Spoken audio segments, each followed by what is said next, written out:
Rusty Nelson here, talking watercolor. I think this is vlog 52, episode 15 for season 2. And I'm making progress on all the new changes and things that I've been trying to get integrated into my workflow here. I'm still shooting this on my iPad using a what is it? What's it called? Oh, Moment Pro is what it's called. And I'm doing it that way on this, not using my new setup, mainly so I can edit this in, let me think here, DaVinci Resolve on my iPad. So again, I'm trying to expand out a little more of my skill sets with what I'm doing here. Oh, if you're new to the channel, hi there, I'm Rusty Nelson. I'm a college art professor.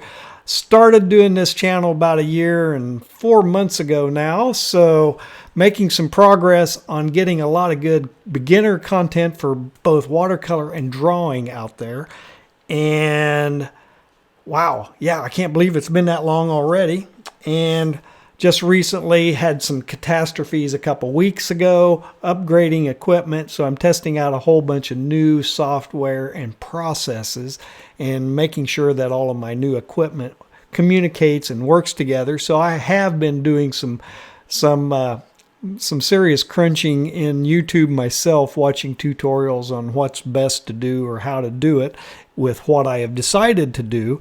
So it's been kind of crazy. Oh yeah, plus it's the spring semester up at the university, and that is always the craziest time of the year, is especially as we get past the midterm halfway point in the semester. It really starts ramping up and getting crazy.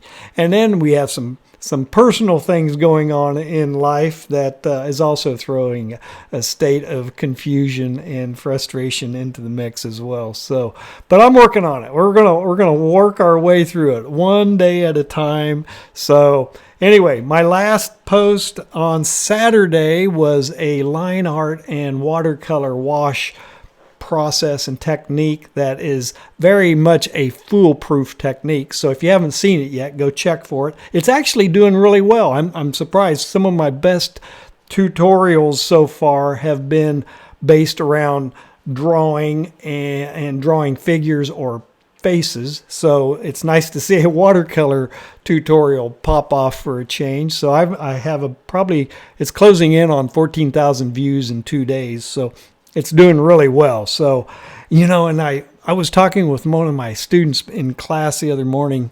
I think it was on Friday, talking about my YouTube channel and how some of the videos that pop off and really do well are the ones I wouldn't have expected or thought were less than what I was expecting. And this last one was exactly that. I had done it. I wasn't necessarily real thrilled with the outcome on the sketch and then the watercolor work, and I was debating whether or not I wanted to even post it and, you know, spend the time editing it and posting it. So, but you know, it just goes to show you what I know. It's doing really well. So there's something in it that like I said, I've told my students I have not cracked the YouTube code yet, at least content-wise, and with whatever it is I do in a video that will appeal to people. So I do think people like a little humor, a little tongue-in-cheek, and having some fun in it. I do get a lot of good comments about my my attitude or my enthusiasm that I'm bringing to the channel. So, but that's just, you know, I've learned I have to turn that on for class and keep the kids entertained, and doing the unexpected thing, I think, will help them stay involved as well. So anyway, that's kind of what I've been up to. Just been playing in that software, getting my new computer set up and running there. So yeah, my line art and color post on Saturday is doing well. I'm going to be, as soon as I'm done with talking watercolor here, I'm going to be working on Tuesday's post, tomorrow's post. This is Monday. This will be actually posted on Wednesday. My Tuesday post, I'm going to shoot in just a second. Gosh, this gets crazy thinking about the timelines that I'm doing all this in. So I'm going to be doing another little caricature, but in this case, I'm reaching back into my past, my history, and I'm going to do a marker comp once I get the sketch, the caricature constructed and drawn out and sketched up. I'm going to throw some marker paper onto it, and I'm going to break out my markers that I haven't broken out in a while. It's been a year or two since I've actually sat down and done a marker comp. So I'm very rusty at it. We'll see how this goes, and hopefully I'll be able to pull this off with some sense of convincibility and flair if I'm lucky. So I'm going to be doing that here in just a few minutes as soon as I wrap this up. And what other fun stuff? Oh, it's caricatures. They're fun. I just thought it'd be nice to do one more. I know people, I think, are chomping at the bit to do some more figure drawing, so I'm going to get those back on the docket and get going. And I'm really sorry. I started out the year with a plan and a series of things I wanted to get done in the sense of it's kind of following a classroom structure, but everything's gone off the rails, and I'm just kind of winging at this point and kind of trying to read the room and seeing what people are wanting to watch. And that little caricature little guy did a week or two weeks ago. He turned out pretty good. He got about 1,000 views or something like that. So it was definitely a down and dirty, something that I worked up really quick. And I just feel like there's a little more demand for that, and I thought the marker comp would be a nice thing, because marker comps, one, as a former graphic designer, former person who worked for a living, they were, and this is all pre-computer too, they were the way a designer could communicate to a client, what their design was going to look like. Everything in a design had to be hand-drawn. The text, the headlines, the body copy, the images, whether they were going to be graphics, hardline graphics, or if there were going to be illustrations or photographs, all those things had to be hand-drawn and marker comped together. So it was a great tool and a communication tool to develop. And I remember going through college, not that I got very good at anything in college. We did get a pretty rudimentary understanding of what the hell we'd be doing as graphic designers, but it wasn't until we started working where we really learned the craft. And I did do some marker comps and color pencil, a lot of color pencil comps, probably more color pencil in college than markers. It wasn't until I started working that I discovered the joys and the cool things you could do with markers. So I thought this would be a great opportunity to trot this out and see if I can pull this off without having practiced an hour or two beforehand. So we'll see. And another comment that was made was that instead of doing a person who's already somewhat a caricature in themselves, the weird little face guy, how would you caricature a normal person? So that's what I'm going to do. I'm going to find a reasonably handsome young man, and we'll see if we can do a caricature of him and pick out what features to exaggerate and to work with when making the cartoon character out of him. So anyway, I'll be doing that here in just a few seconds. Let's see here. I did have a lot of questions concerning the watercolor and line art tutorial that I just posted, mainly asking about Sharpie, what paper could you use? And if you're going to be watercoloring, I use some sort of a sketchbook. I think I posted it in the description on the video. It's got a pretty good tooth to it, and it does take watercolor really well.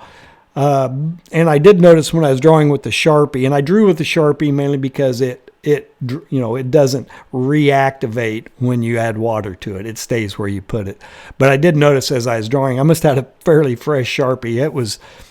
I had to work pretty quick with the sketch, mainly because if I had taken too long and been real deliberate with my strokes, that mark would have really bled out. And I think that's something you're going to see when I do my marker comp. I'll use the Sharpies as well. I'll be using Prismacolor markers, but you do have to get this Benfang 360 marker paper, because if you do marker papers on plain paper, you're going to have 2 or 3 sheets of paper because it bleeds right through. And the marker paper is designed not to bleed. So that should be a fun one. I think you'll enjoy doing. Don't think you're going to have to buy. All right, I'm a spoiled ass professor, and I have a professional development budget, right? So I spend money on things like 200 set Prismacolor markers, which are outrageously expensive, and I would never buy this full set myself if I was having to buy it with my own money, and unless YouTube really starts paying off. So right now I'm going to be working with a 200 set marker set of Prismacolor markers, but you can find other types of markers. They'll work just fine. The key, I think, is the Benfang marker paper, that it doesn't spread. It holds the color really well. But I'll walk you through the whole process on that. So watch for that. That's going to be out. Well, by the time you see this, it'll be out. So if you're seeing this without seeing that, go see that. And if you've seen that first, now you know what I'm talking about. So anyway, let's see here. Oh, I know. I had several people kept emailing me saying, Rusty, that Loomis Heads and Hands link on my website is not working. So I keep going out there and I kept trying to fix it. And I finally realized what I was doing. I kept relinking the button to just a JPEG image of the cover of that PDF. So I finally realized what I had done. So I relinked it now, and it should be linked up to the zip that you can download and then unpack the zip, and you'll have the PDF of the Loomis Drawing Heads and Hands tutorials. So get out there. If you were having trouble with that earlier, it's fixed now. So I'm sorry. That was definitely a senior moment dealing with that.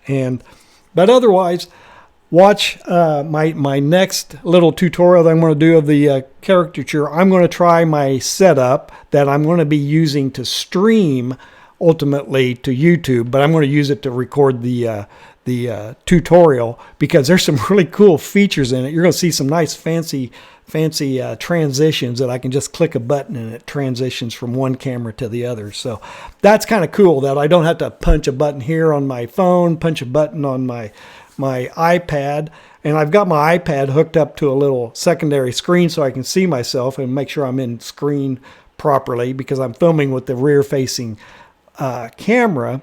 So, but I can't tell when it's recording, so I always have to go up and punch the button manually. I do have some fobs that I can use to start them, but now that I have the computer and everything's hooked up and I can stream into it, I can just click the button on the computer and it starts recording and everything's working. So other than that, that's what's going on this week. It's been a wild week. I think I was on, I posted on YouTube on my community tab thing there. I think I was whining again about this semester kicking my butt, and it is. So, but that's all right. That's just spring semester. So that's why we always look forward to the end of the semester at the 1st of May and getting the summer started. You know, I went into education mainly for these 3 months in the summer. So that was worth its weight in gold. So coming out of advertising. So it's been a good deal for me. So anyway, hey, I think that's about all I have for today. Other than that, I'll just be yakking pointlessly, and I do enough of that already. And I'm closing in on 50 minutes right now. So, hey, I do hope you got some value out of this video today. And if you did, please give me a like and a subscribe, and head over to my Patreon channel if you think I'm doing anything worth a damn on this channel. Give me a $5 a month membership. It will help me out, keep me going, help me buy all this damned equipment so I can keep this channel going. So, but it is improving. So thank you so far for everything that's been, everybody who's viewing YouTube, and I'm getting AdSense payments from that, and even the people who have given me Patreon membership channel support. Thank you very much. It is helping a lot, and it is helping me upgrade my capabilities. And I know I promised this last week as well, that I am making good progress to getting ready to get that Patreon member only live stream set up and ready to go. So, and if you can't do the live stream and afford the $5 a month membership, that live stream will be then followed up, be posted to YouTube maybe a week or so later. So I haven't worked out all the details yet, but we're coming up. Actually, the big question I have is what is the best time to do the live stream? And I threw out like maybe a weekend on a Saturday afternoon or something, but I got to thinking on that. There's a lot of hurdles on the weekends for me, so I don't know. I'm investigating the best time to do that as well. Plus, I got, I have international viewers as well, amazingly. So, hey, UK, let's see, who was the other one? Denmark. I think Denmark sent me a howdy just recently as well. So, anyway, see there, I went down a rabbit hole, and I'm still yakking, and it's past the 15 minutes. So, hey, guys, I'll see you next week talking watercolor.